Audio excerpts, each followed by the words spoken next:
Hello, boys and girls. Welcome to Audio Johnapedia number 17 here. It's August 20th, 2013. Once again, I am John. I believe this is actually the longest break I've had in between Johnapedia since I started this. The last one I did was on Friday. I actually had one written out yesterday.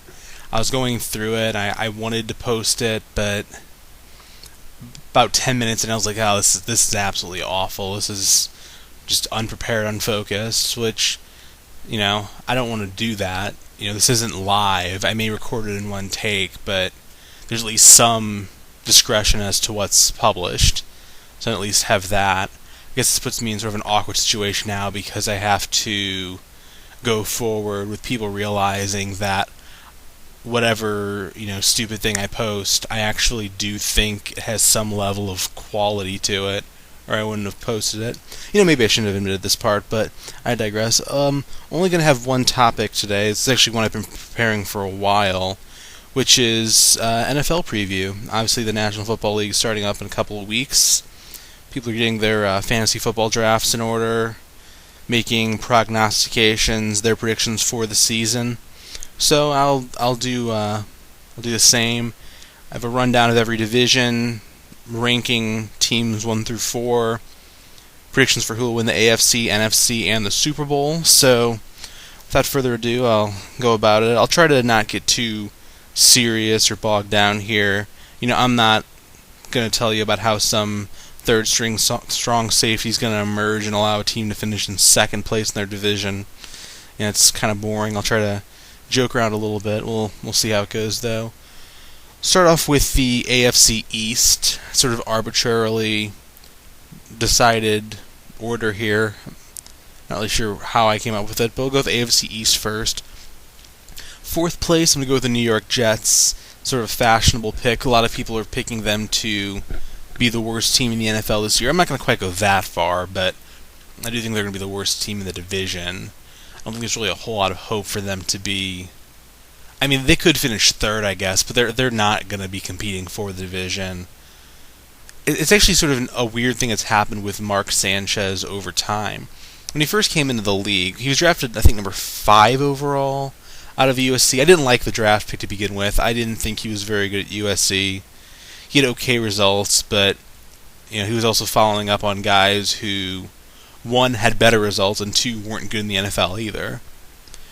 But it sort of, while he got this praise early on because the team was winning, in spite of him, now that the team is failing, to some degree in spite of him, he gets all of the blame.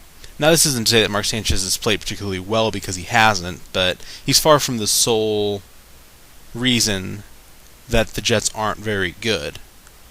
The reason that the Jets were going to the AFC Championship game his first 2 seasons was because they had a solid running game and because they had a solid defense. They don't have either of those right now, so it's really just Sanchez sort of to his own whims. If you put, Peyton Manning or Aaron Rodgers or some top-flight quarterback with the Jets, they'd be a better team, but I don't think they would be a playoff team. I don't think they would, by any means, be a great team. You'd have to have other things around them. Mark Sanchez is kind of, at this point, he's sort of the Nickelback of the NFL, in that it's an extremely easy target that people who want to sound like NFL experts go after. Just like if you want to try to, instill some sort of credibility into your music tastes, go on the internet and say how much you hate Nickelback. It's a very easy road. Doesn't really take a whole lot of thought or argument to point it out. Even if you're also listening to Stained and 3 Days Grace, you can convince people that you have impeccable musical taste by ripping Nickelback. Just like if you don't watch an NFL game all year, you can sound like an NFL expert by pointing out the butt fumble and laughing about it and ripping Sanchez. Not to defend him again, but let's be reasonable here. The reason the Jets aren't going to win isn't exclusively because of Sanchez. It's because, is Chris Ivory going to be their running back? They lose Darrelle Revis, who is by far the best player on the team. And I like the fact that they did trade him, because they were going to be bad with or without him, so you at least don't have to pay him. Maybe Sheldon Richardson will be good down the road, I don't know. But for now, they're not going to be good. Number 3, I'm going with the Buffalo Bills. The Bills, it's hard to say with them because I think they're going to be suspiciously similar to what they were last year. They overhauled the quarterback situation. I never thought Ryan Fitzpatrick was really that bad up there. Sort of like with Sanchez, I feel like he's a guy who his success with the NFL is going to be contingent upon what the guys around him are doing. And the Bills have talent. They have more weapons than the Jets. They have C.J. Spiller at running back, Stevie Johnson at receiver. The drafting of E.J. Manuel I still think is a reach. It's actually a weird thing because whenever E.J. Manuel got drafted, people were immediately just shocked that he was drafted so high. People assumed Geno Smith would go number one among quarterbacks, or maybe Matt Barkley, maybe even Ryan Nassib. But then E.J. Manuel comes out and people freak out. But now all of a sudden people have kind of gotten used to it, and it's sort of like, oh, E.J. Manuel is the top quarterback of the draft. I don't know that he is. We'll see. I mean, between him or Kevin Kolb, I'm sort of indifferent. Kevin Kolb's a safer pick, but you know what you're going to get with him, and that's going to be not making the playoffs. E.J. Manuel, who knows? It's way too early to tell. He hasn't played it down in the NFL yet. C.J. Spiller is definitely the most talented player on their offense. I'm sort of thinking he's going to turn into Darren McFadden, which is incredibly talented running back who, if he can stay healthy, is going to be a stud, but can't stay healthy. I don't think Spiller's as talented as McFadden, though I also don't think he's going to be as injury prone. But I mean, you have to be careful if you're going to build your NFL team around a running back. It really doesn't work in the modern NFL, but you got a guy like Spiller, it's worth trying. But we'll see what happens with them down the road. Number 2, we go with the Miami Dolphins. I've actually seen some people picking them to finish in first, which I think is just way, way over the top. I'll point out the things they have that are going well for them. They have the second best quarterback in the AFC East, which isn't saying that much, but Ryan Tannehill showed some promise. He was always considered a raw prospect, thrown out there starting right away. Played pretty well, all things considered, last year. They have Mike Wallace, who's an extremely talented receiver. Generally speaking, guys who leave teams as a receiver don't do as well with the second team, but I think a lot of the times it's because it's sort of a system guy. It's because it's a guy who was succeeding because of what was around him and then was exposed. I don't think Mike Wallace is that guy. I think Mike Wallace has a ton of talent. Fast, big receiver, tremendous target. I think that could work out well. With that said, they still have an average defense. They still don't have many other good receivers besides Mike Wallace. I know Brian Hartline got an extension, but does anyone really believe Brian Hartline is going to be a major target for like a Super Bowl contender? I don't buy it at all. And the running back situation, they lose Reggie Bush, so I guess Lamar Miller is going to take over as a running back. I don't see much there. The best team in the division for all of the turmoil they had in the offseason is still the New England Patriots. I said in a previous edition, I'll say it again, I think Tom Brady is going to end up winning MVP. Whether he deserves it or not, he's going to win MVP because they're going to win the division. They're not necessarily going to be a great team, but they're in a terrible division, probably the worst in the NFL. So they'll be able to succeed there. They still have Tom Brady. Stephen Ridley is coming along as a running back. Danny Amendola is not as good as Wes Welker, and he will get hurt, but Rob Gronkowski will get back. People talk about Rob Gronkowski as though he's the Samuel L. Jackson character from Unbreakable or something, as though he's had just constant, various, assorted injuries. I mean, he's an injury risk, yeah, but the guy is still really talented, and I don't see him missing tons of games. He might miss a game or two here or there, but this could end up being the worst prediction I make this year, but I think Gronkowski's going to be good to go. The defense, it's improving a little bit. It's not quite as abysmal as it was a couple years ago. I don't think they're going to do very well in the playoffs, but I do think the New England Patriots will end up winning the division.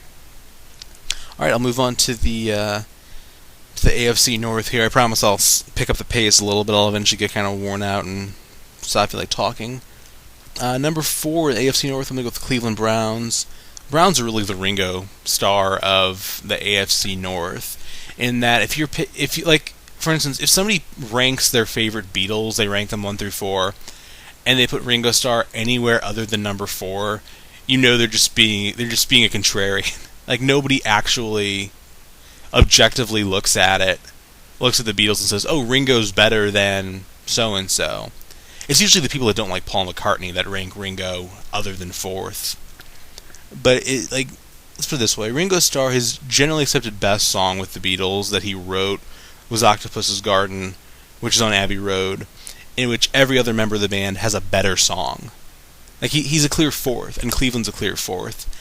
And I'm very curious to hear the arguments of people that think that, that Brandon Weeden and Trent Richardson are going to overcome the really strong teams that are in their division. If you want to argue it, be my guest, but I don't see it happening. People are still talking about Brandon Weeden, kind of ignoring the fact Brandon Weeden's 29 years old. The guy's middle-aged quarterback. I'm pretty sure he's older than Aaron Rodgers. They're at least close in age. Let me pull up the exact difference here. But Brandon Weeden's not a kid. The fact that he didn't come in right away and succeed does make him a disappointment. There's a difference between him and Ryan Tannehill. Tannehill's considered a project. Weeden is considered to be a finished product. Okay, let's see here. Brandon Weeden, born October 14th, 1983. Aaron Rodgers, December 2nd, 1983. So yeah, Brandon Weeden is older than Aaron Rodgers. He is expected to be better. Brandon Weeden is expected to be a full-out, legitimate star of a starting quarterback at this point, or else he wasn't worth a first-round pick. Which I could have told them a couple years ago, but I guess they don't listen. Number 3, I'm going to go with the defending Super Bowl champions, the Baltimore Ravens. Sort of in this Beatles analogy, sort of John Lennon in it, in that, the peaks can be really good. Obviously the Ravens won the Super Bowl last year, had some really great defenses, really great units. Sort of the Revolver era Lennon songs there. And now they lost a lot. They're not what they were. They lose Ed Reed, they lose Ray Lewis, they lose a ton of defense, they lose Anquan Boldin, Dennis Pitta. It's basically just going to be the Joe Flacco show. This is sort of Revolution 9 of the Ravens' trajectory. How you have to really be sold on Joe Flacco to think that they're going to be a legitimate Super Bowl contender again. I mean, really sold. Not sold, you think he's a worthy quarterback who can win a Super Bowl for you. I mean, sold, believe that he is up there with Rodgers and Brady and Breeze and Manning. I am not that sold at all. Not even close. So, I still think they're better than the Browns, granted. But I don't think they're a playoff team. I don't think they're going to be that close to the playoffs, honestly. Number 2, I'm going to go with the Pittsburgh Steelers. Sort of the Paul McCartney. They're consistent. They, every year they have a pretty good team. May not have the big spectacular sort of moments, but really nothing wrong with them. They lost a little bit, but not a ton. You still have Ben Roethlisberger, you still have Antonio Brown, but you lose Rashard Mendenhall, you lose, to a greater extent, Mike Wallace, lose James Harrison on the defensive side. The thing is, I can't really isolate an area in which I think they're going to be better than they were last year, and they didn't make the playoffs last year. So I do have a hard time, picking them to win the division, especially when there's a team left I think is going to be better than they were last year, who beat them out last year. And that's my number 1 team, Cincinnati Bengals. I'll continue with the analogy, as tortured as it may be. Through the George Harrison, they're really a very talented team. Have a lot of tremendous pieces. You have Geno Atkins on the defensive line. You have, I'm not sure where I would rank AJ Green in terms of top receivers in the league. Certainly top 5. Calvin Johnson, Dez Bryant, Brandon Marshall, maybe. Vincent Jackson, probably a smidge lower. I wouldn't put the Falcons guys. Yeah, I'll go ahead and say that AJ Green's top 5. Andy Dalton, who I liked coming out of college, continuing to look like a good quarterback. And I think I think he'll continue their ascension. They're going to go two tight ends a lot this year, Jermaine Gresham and Tyler Eifert, and I think they're going to catch people off guard. And this Bengals defense is for real, guys. They keep improving. They keep getting better, and I think they're going to... I honestly say with very little hesitation, I think they'll win the AFC North. I don't think it's going to be that close. I think they win by a couple games. On to the AFC South. Number 4 is arguably the worst team in the NFL, the Jacksonville Jaguars. I tried warning you guys in 2011 that Blaine Gabbert, it wasn't going to work. I'm a Mizzou fan. I grew up maybe 25 minutes away from Blaine Gabbert. I have nothing against him succeeding, but I've seen enough of him to know that he's just not that good. It's sort of... I'm trying to think of a good analogy, but it's sort of like with Mark Sanchez. Mark Sanchez had okay college credentials, but they were worse than the guys before him, so shouldn't that kind of hurt it? People have this mindset of, Blaine Gabbert, had this level of success with Mizzou. Well, Chase Daniel, who didn't get drafted at all, was before him and was a Heisman finalist, almost led the team to the national championship game. Before him, Brad Smith wasn't drafted as a quarterback, had far less weapons around him, had more college success. Blaine Gabbert looks like an NFL quarterback.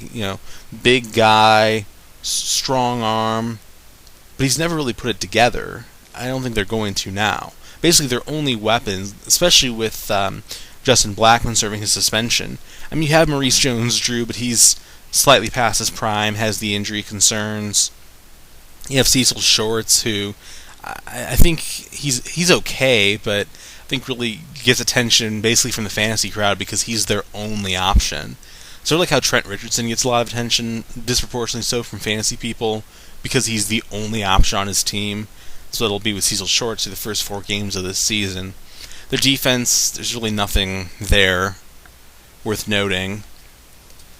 Number 3, I'll go with the Tennessee Titans. I actually do like Jake Locker. I'll admit I was wrong in retrospect, but I thought he was the best quarterback in his class. His class included Cam Newton. It included Andy Dalton. I was wrong there, but I still think he's talented. I still think he has a lot of ability. And the thing is, the Titans just don't have very much in terms of weapons for him. They have Chris Johnson, who's just been a total roller coaster the last couple years, to take some pressure off. But in terms of receivers, you need Kenny Britt to stay healthy. You need somebody to step up. I don't know that somebody will step up, but I do still think they're better than the Jaguars, so I'll put them 3rd. Number 2 will go with the Indianapolis Colts. A lot of people actually seem to be kind of down on them, which I found a little strange. People pointing out, and it's a fair thing to bring up, but you have to consider sort of other factors with it. The fact that the Colts, in spite of the fact that they made the playoffs last year, were outscored on the season. More points against than points for. People tend to do that a lot with baseball. They'd mention, for instance, how last year the Baltimore Orioles were outscored, and they still made the playoffs, and how it sort of indicates that they were lucky, and then it was something of an aberration. Yes, but at the same time, with baseball, the argument is that every event is an individual moment. It's not a cumulative thing. Every at-bat is its own event. They're all isolated from each other. I don't think it's entirely true, but I think it's much more true in baseball than it is in football. Teams end up losing by larger margins in football because once they get behind, they start throwing the ball ridiculous amounts and getting interceptions, not being careful with it. There's really not an equivalent to that in baseball. Indianapolis Colts won a bunch of games last year that were close because they have a lot of ability. Because they have, guys like Andrew Luck there who can make the big throw. They have guys like Reggie Wayne who can make the big catch. They have a defense that sort of a no-name unit to some degree, but is improving and is getting up there. I still don't think they're as good as the number 1 team, but I think they're going to end up being about what they were last year. Number one, I'm going to still go with the Houston Texans. I don't think it really requires a lot of explanation. J.J. Watt, I've said I think is the best player in the league, regardless of position. Offensive line is still terrific. I've spent years, and I've looked like an idiot doing it, spent years arguing that Arian Foster's numbers were going to go down, that he wasn't really that good, that he was a product of his system. But, I mean, you take what you can. The system's great. I'm not going to knock Arian for the fact that he's exploiting it. I think Ben Tate could run for 1,000-something for Houston. I think any myriad of running backs could, which is a reflection on how good Houston is. They have the ability to set up with this. It's the same thing that Gary Kubiak had with Denver. We have this ability to just put in anybody and succeed, and it's tremendous what a system they have. I don't really think Matt Schaub is the best quarterback in the world. I think he's sort of, I hate to use the term because it's sort of unnecessarily degrading, but I think he's sort of a game manager. He's not going to be a guy he's not going to be Aaron Rodgers, throwing the ball downfield all day, exploiting the defense. He sort of is what he is. I dread the fact that the Houston Texans could very well end up making the Super Bowl, because then we get to argue if Matt Schaub is elite. Just like Joe Flacco this last year, we start freaking out about the stupid term of elite. Like, elite's not it's an adjective that we've turned into a noun, so there's a specific category. To some degree, we do it with the word clutch too, where, like, how do you define what elite is or how clutch is? Like, is there a certain, like in baseball for clutch, is there a certain like batting average where you say, okay, if he's above this with runners in scoring position and 2 outs, he's clutch? Or do we just kind of, use the eye test on it? Because that's really all there is to do, especially in football where stats don't matter as much. Like, is Matt Schaub elite? No. Is Joe Flacco elite? No. Is anybody elite? I mean, maybe. How do you define it, though? It's pretty subjective. If your standard for elite is a quarterback has to have won a Super Bowl, and that's why Joe Flacco's elite, is Brad Johnson elite? Is Trent Dilfer elite? Was Mark Rippon and Jeff Hostetler, were they elite? I'm rolling my eyes, and I shouldn't be, because obviously you can't see it, but it's hard to comprehend the fact that people don't realize that there's an absurd line being drawn here. Okay, onward to the AFC West. I realize that this is going to end up probably being a pretty long one. I'll put little timestamps on indicating, I guess, probably division by division. Team by team might be a little excessive. But let's go AFC West. Number 4, I'm going to go with the Oakland Raiders. They're not good. As I mentioned before, Darren McFadden is their best player, and it's totally contingent upon him staying healthy, which he won't. It's sort of like with Frank Gore with San Francisco. He's eventually going to get hurt. It's just a matter of when. Will he get hurt in week 14 so that he ends up having a productive majority of a season for you? Or is he going to end up getting hurt in week 2 and then you're just totally screwed? It's hard to say. You really don't know. You're just gambling. They have Matt Flynn, which was just a terrible idea. Like, Matt Flynn he had the good game at New England filling in for Aaron Rodgers in 2010.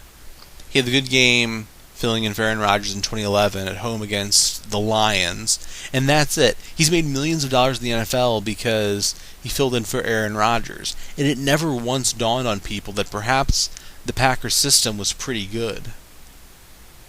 The system's kind of dwindling there now. I'll cover that whenever I cover the Packers, but they had a lot of good weapons. They had a really good line. They had a good system set up. And so a guy does it twice, and you expect he's all of a sudden be an all-pro level player. He's the modern Scott Mitchell is what he is. Scott Mitchell, who is, if you're my age, you probably remember him for being a mediocre quarterback for the Lions, but prior to that was Dan Marino's backup in Miami. Came in for a few games, played well, and got a huge amount of money for it. Beware the fact that beware the small sample size. I hate to use that phrase because it's overused, but it's true. Just because a guy did it a couple games doesn't mean that he's necessarily going to be able to do it over the course of a career, or even the course of a contract, or even a season. Number 3, I'm going to go with the Kansas City Chiefs. The worst record in the NFL last year. And what's amazing is that they had the worst record in the NFL, and yet by picking them third, I'm probably going to end up picking them lower than most people are. A lot of people are picking them to finish second. But okay, let's just point out what it is. You have Jamal Charles, who's terrific. Dwayne Bowe's still a good receiver, maybe a little bit of a step back last year, but a good receiver nonetheless. You've dramatically improved the quarterback situation. Matt Castle's out, Alex Smith is in. Alex Smith has always been a good, efficient quarterback. He's it's a little bit similar to what's going on with the Rams with Sam Bradford, where people get mad at the fact that he's not throwing for 5,000 yards a season, but he's also not making mistakes. And if you have a good team around you, then that can be quite beneficial. It doesn't necessarily mean you have to have a good team around you to end up having a pretty good season, but you probably need to have a good team around you if you want to win the Super Bowl. He's not going to win it on his own, but still a good quarterback. I'll give him credit. I think the offense in general will be okay. You add the number 1 overall pick to the offensive line, helps matters as well. The defense is still absolutely abysmal, one of the worst in the league, and that's why I have them finishing third. It's as simple as that. Number two, I'm going to go with the San Diego Chargers. I've been a strong believer for the last several years that Norv Turner is the worst coach in the NFL. Strongly believe that the Chargers had a couple opportunities where they could have won the division, and instead finished 8-8 or worse because Norv Turner's not a very good coach. Good offensive coordinator, but just an absolutely abysmal game manager. Just terrible decision after terrible decision. But he's gone now. So I'm sort of putting my money where my mouth is here, and I mean that they're going to be better. Just, almost by accident. I mean, this isn't necessarily that bold of a prediction to say they're going to finish second. They finished in second last year, too. But with that said, they're not going to finish in first because this is a pretty easy division to pick. It's going to be Denver. And I know Denver, the Von Miller suspension is a distraction. All the front office guys getting DUI is a distraction. Peyton Manning's getting older. Unproven running back. But you have an offense with Peyton Manning at quarterback. Receivers Demaryius Thomas, Eric Decker, and you add Wes Welker to the equation. And the other teams are the Raiders, the Chiefs, and the Chargers. Who are you picking? Oh, and you also have, whenever Von Miller gets back, a top 5 defense. Yeah, Denver in a landslide in that division.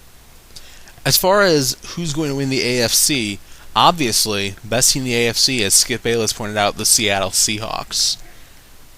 Oh, they're...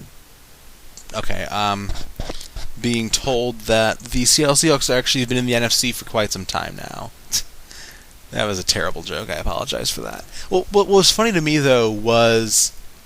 The funniest thing, and if you haven't heard, the reference I'm making is that Skip Bayless of ESPN tweeted on Saturday that Seattle was looking like a bigger threat to win the AFC than Denver. Which, there were several different interpretations of what happened. Some people thought he was maybe making a joke. Some people thought he was out and out trolling. My theory is that he just made a mistake. Is that Skip Bayless, he was getting worked up. He's been at this a long time. A slip of the mind. Thought Seattle played in the AFC. And I'd be able to forgive him for that. That's excusable. People make mistakes, the spur of the moment type of thing. But that tweet is still there from Saturday. Skip Bayless hasn't commented on it. He has to know by now. Somebody has to have told him that, that Seattle's in the NFC. And there's no apologies for it. Because he said it, he has to back it up as though being consistent is more important than being right. It's a very Skip Bayless thing to do, to believe that it's more important that you be right than... And by right, I mean the first person right than it is for you to think about things critically. But anyway, given that Seattle is not going to be in the AFC this year, I'm going to go with Cincinnati Bengals. I think that they have what it takes. I think that Andy Dalton's going to step up, and we can have the same stupid eliteness argument with him as we did with Flacco last year, as we did with Eli Manning the year before, and as we seemingly do every year with some new player. I hate it, but if it has to be somebody, I'm glad it's them. I think that they're a fun team to watch, and they're going to keep improving, and I like being able to root for one Cincinnati team since I'm contractually obligated to hate the Reds, but I'm okay with the Bengals. They're fine with me. Okay. About half an hour in, I haven't even gotten to the NFC. Oh my god. Should have gotten a water bottle for this. Oh well. Let's see here. NFC East. I'm going to go number 4. This is not that difficult. Well, number 4 I'll go with the Philadelphia Eagles. What's weird is they actually still have a decent number of the players that were going to comprise their so-called dream team that Vince Young had cited.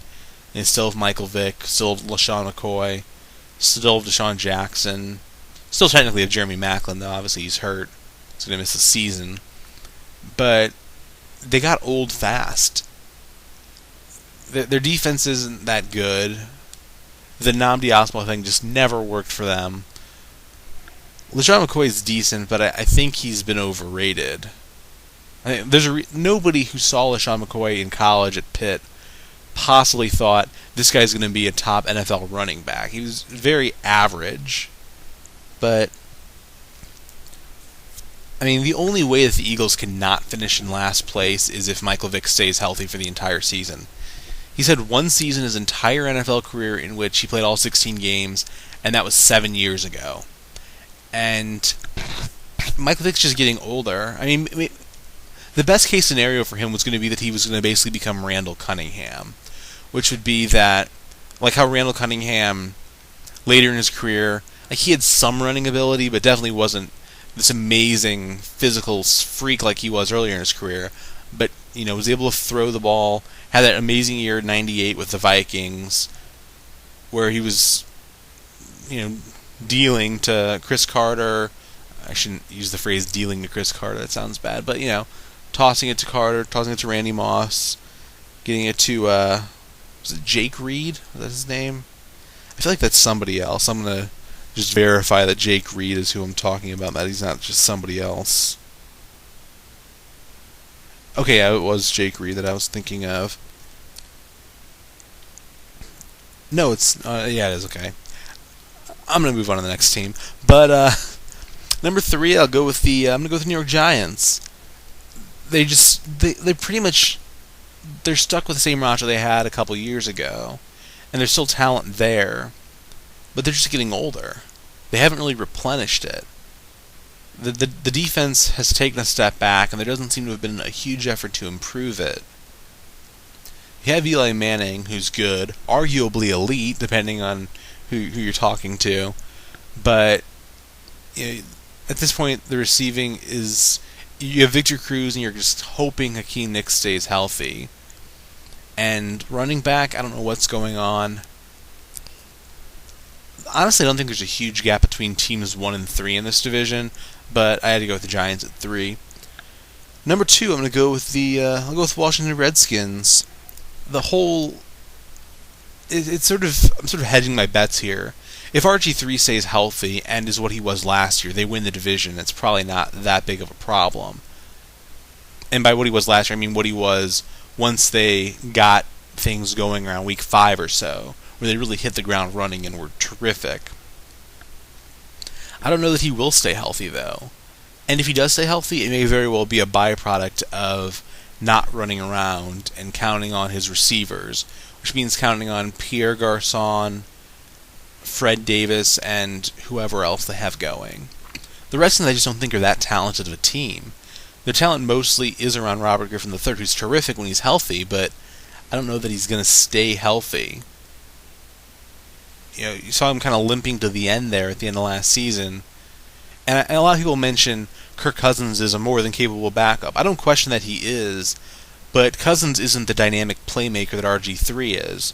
With Cousins, you're depending on the surrounding environment to be top-notch. But the problem is the surrounding environment's not. You can put Kirk Cousins in. He'll be a respectable backup for you. But you're not winning the division with him as your quarterback the whole time. Number one, and this is so against hype for me to go with, but I'm going to go ahead and say it. I think it's going to be the Dallas Cowboys. People are very quick. It's like Mark Sanchez, but more irrational. People are quick to rip Tony Romo. Tony Romo had a lot of success early in his career whenever he had Terrell Owens around him, whenever he had a lot of weapons. And it's a fair criticism of him to point out that, well, he's only succeeding because he has these talented guys around him. But, whether it's because of Romo or whether it's because of the weapons, you have Dez Bryant in there. Dez Bryant is looking like he's going to be possibly the best receiver in the NFL. If not now, then very, very soon. Miles Austin, for some reason, seems to be forgotten in Dallas. Jason Witten just continues to be just about the most consistent tight end ever. He's almost like, this is such an insane comparison, but I'm going to say it anyway. It's almost like with Mariano Rivera. Mariano Rivera, for as great of a closer as he's been in Major League Baseball, he's only had maybe 2 or 3 seasons his entire career where you would say he was the best closer in baseball this year. But over the course of his career, nobody's better because other guys are flashes in the pan. You had that one year that John Smoltz was closing. You had Eric Gagne for a couple years. You had guys come and go. Jason Witten's been one of the best tight ends in the NFL for, about a decade now? Like Antonio Gates had his couple years and then he got hurt. Tony Gonzalez, he had the big year last year, but had several years before that of just total mediocrity. Jason Witten's been one of the 5 best tight ends in the NFL for quite some time. It's very impressive. And I think the Cowboys are going to end up winning the division. And you can say it's because of Romo, you can say it's in spite of Romo, I really don't care. But it would, crush the hopes and dreams of people who seem to believe that there's something inherent about Tony Romo. Like, if you put him on the 85 Bears, they all of a sudden wouldn't make the playoffs. And that's just totally absurd. Alright, on to the NFC North. Number 4, I'm going with last year's playoff team, the Minnesota Vikings. I still can't figure out how the Vikings made the playoffs last year. It's crazy to me. I know Adrian Peterson had the year he had, but Christian Ponder at quarterback, the hilarity of Joe Webb starting a playoff game for them, they're going to be worse this year just on paper just because you lose Percy Harvin. And this is just totally the least bold proclamation ever. Adrian Peterson's going to regress a little bit. And I don't want and if he ends up regressing to a point of just being worse, well, of course he is. The year he had last year was one of the best running back seasons ever. So if somebody has a bold prediction of, he's not going to be as good as he was last year, he's going to drop off 500 yards, well, he'd still end up having a pretty good season. So, unless your prediction is Adrian Peterson is going to average like less than 4 yards a carry or something like that, let's be easy there. Let's not get too excited or too, fist poundy with our predictions. Number 3, I'm going to go with the Detroit Lions. The offense is terrific. The offense was pretty good last year. There were some issues, but they're going to be better this year. You still have Matt Stafford and Calvin Johnson, and the best quarterback receiver duo in the NFL. No disrespect to Dalton, to Green, or Romo to Bryant. Stafford to Johnson is... That's Montana to Rice for a new generation as far as I'm concerned. Add Reggie Bush so you at least have some sort of threat of running, as well as another person who can catch passes. But the defense is still really bad, so I'm going to pick them to finish 3rd. Number 2 might surprise some people. I'm going to go with Green Bay Packers. This is where we find out just how good Aaron Rodgers is. As I mentioned before, I've held the belief for a while that Aaron Rodgers isn't nearly as good as he wasn't doing as much as people were giving him credit for doing. in 2010, 2011. He was playing well, don't get me wrong, but he had a lot of receivers around him. Defense was terrific, offensive line was good, but at this point, it's just Aaron Rodgers. And I believe Aaron Rodgers is terrific. As much as I rip Aaron Rodgers now, I was just laughing at the 49ers for drafting Alex Smith over Aaron Rodgers when they could have had Rodgers. But it's just him at this point. I mean, receivers, you have Jordy Nelson, Randall Cobb, James Jones, guys who really do come off as just byproducts of Aaron Rodgers. The defense isn't what they were. They're okay as far as getting turnovers, and sacks, but in terms of allowing points, they're not the best. They have just an awful offensive line. I don't think the addition of Eddie Lacy is going to do much for them. There's a reason Eddie Lacy wasn't perceived as the best running back on his own team until December last year in college football. But we'll see what Rodgers is. If Aaron Rodgers can make the playoffs, I would consider that much more impressive than Tom Brady winning the division. Number 1, I'm going to go with the Chicago Bears. I've been a big Jay Cutler supporter for a while just because people don't like him because of his grimacing. They don't like the way he looks. They don't think he feels or looks like a quarterback. It's sort of the equivalent of like Moneyball, where people say, "Oh, he doesn't look the part." Well, who cares? He doesn't look the part. That's not important. What matters is what he produces. And I mean, he did get his team to the NFC Championship game a couple years ago. Then got roundly ripped for getting hurt and not playing with what ended up being a fairly major injury. But people were so busy ripping him because of his smirking that they weren't willing to actually, let facts get in the way of their opinions. But they have a well-rounded offense. They have Cutler, Matt Forte, Brandon Marshall. Most importantly, though, by far the best defense in the division. And that's why they're going to win the division, is because the other defenses are... The Vikings have an okay defense, but the Bears certainly head and shoulders above what the other teams are doing defensively. Go NFC South. Number 4, I'm going to go with the Carolina Panthers. They have Cam Newton. Cam Newton's terrific. I'm still not sure why, in retrospect, I didn't think Cam Newton would be a great pro. But, I'm an idiot, whatever. But with Cam Newton, who else do you have? You have an aging Steve Smith. You have Greg Olsen, who is an okay but isn't, a superstar tight end.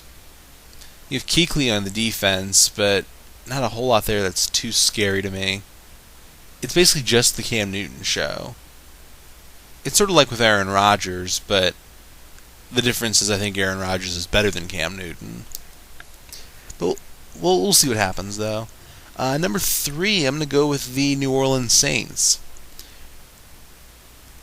A lot of people are very quick to get excited about the Saints. I've seen some people pick them to win the division. I think it's totally over the line.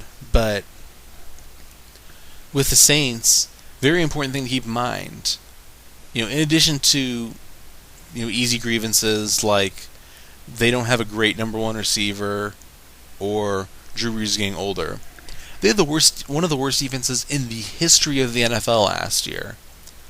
They'll probably be better almost by accident, but they're still not going to be a good defense. They're still not going to be a good team. Having Sean Payton back will help, but I don't see them winning the division, certainly. Actually, I'm finishing 3rd. Number 2, I'm going to go with the Tampa Bay Buccaneers. The addition of Darrelle Revis to the defense helps. The defense, all of a sudden, with that addition, looks like a formidable unit.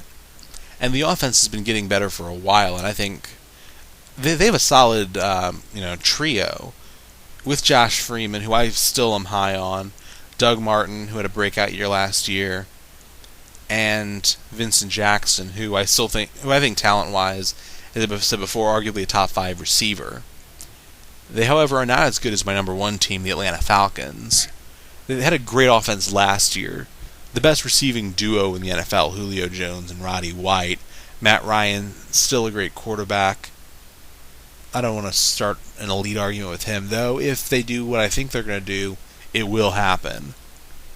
Steven Jackson is past his prime as a running back, but for what they're going to need him to do, he'll be able to do it. All they needed Michael Turner to do last year was be able to run 3 or 4 yards in the red zone, and he couldn't do that. He was horrendously out of shape, just didn't seem to be into it. Steven Jackson may not have the ability to run for 1,500 yards in a season, but he does have the ability to run for a few yards at a time. The defense isn't, it's not the monsters of the Midway here, but they're a solid unit and certainly enough to win the division. Alright, on to the NFC West. My favorite division, in my opinion the toughest division in the NFL this year. Number 4, I'll go with the Arizona Cardinals. They're going to be better than they were last year. There's no question in my mind they're going to be better than they were last year. You have Carson Palmer at quarterback, who he's not a great quarterback, but certainly a step up from Skelton, from Kolb, from was it Lindley? They had somebody else. Was it Lindley? Am I getting that name right? Let me pull up their last year.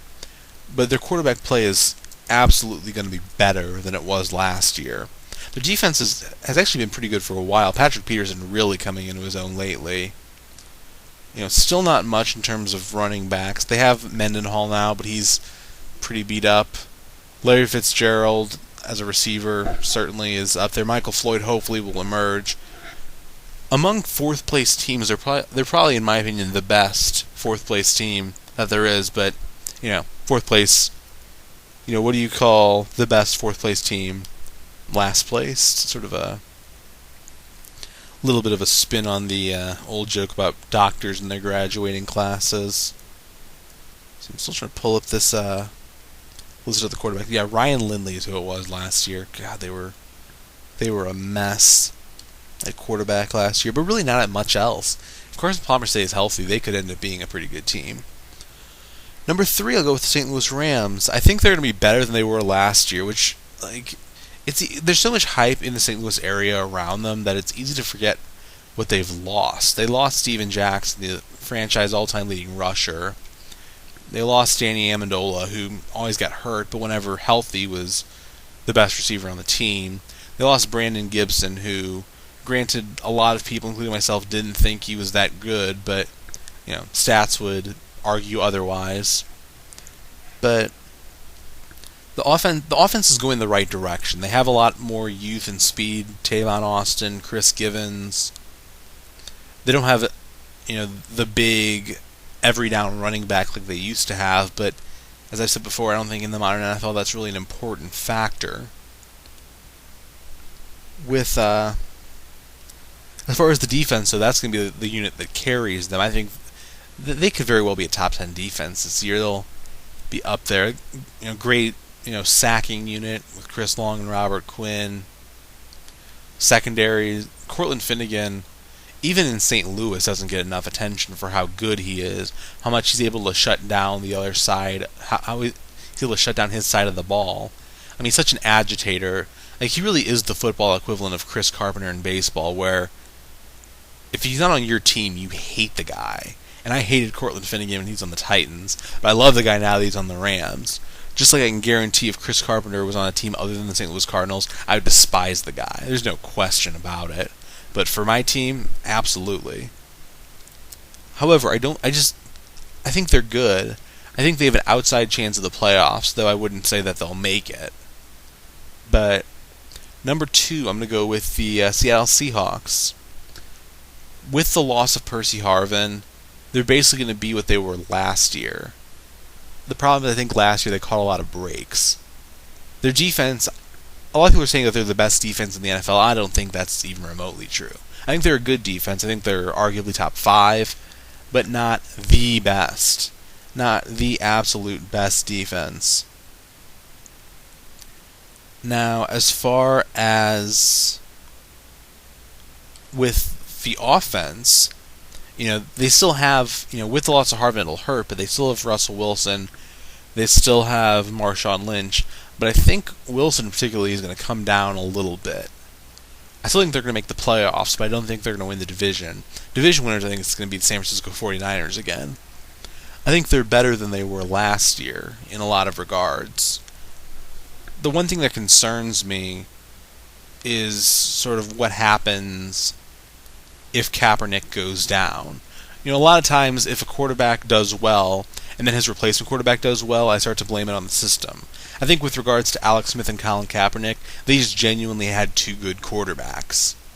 And the system helps to some degree, but I think in general they're both really good, and that's why the team was able to do well with both of them.